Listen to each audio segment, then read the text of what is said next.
ఓం శ్రీ మాత్రే నమః. ఓం గణేశాయ నమః. అందరికీ నమస్కారం. సంకష్టహర చతుర్థి వ్రతానికి ముడుపు ఎలా కట్టాలి, ముడుపుకు కావాల్సిన ముఖ్య సామాగ్రి ఏమిటి, అలాగే ఈ ముడుపును ఎప్పుడు విప్పాలి, వాటిని ఏం చేయాలి, ప్రతి నెల కూడా కొత్తగా ముడుపు కట్టాలా లేదా ఇదే ముడుపు వాడుకోవచ్చా, ఇలాంటి విషయాలు అన్నీ కూడా ఈ వీడియో ద్వారా తెలుసుకుందాం.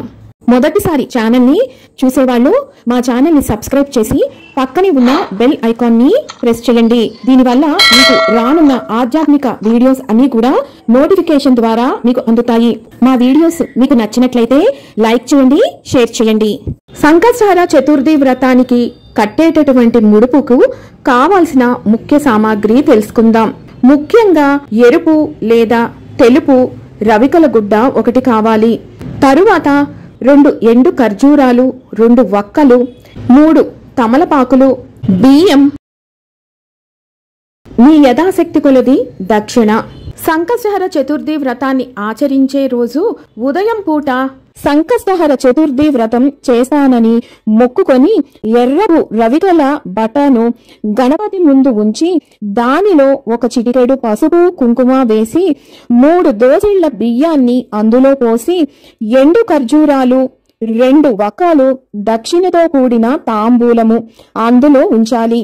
మనసులో ఉన్న కోరికను స్వామికి తెలిపి ముడుపు మూట కట్టాలి. దానిని స్వామి గణపతి ముందు ఉంచి 21 సార్లు ప్రదక్షిణ చెయ్యాలి. సూర్యాస్తమయం అయిన తరువాత తలస్నానం చేసి దీపం వెలిగించి శ్రీ సంకష్టహర చతుర్థి వ్రతాన్ని ఆచరించాలి. ముడుపు కట్టిన బియ్యము ఉపయోగిస్తూ నీటి పొంగలి, కుడుములు చేసి స్వామికి నివేదించాలి. వ్రతము అర్ఘ్యాలు అయిన పిదప అతిథులని గణేశ స్వరూపంగా భావించి ప్రసాదాలను వారికి కూడా తప్పనిసరిగా పెట్టాలి.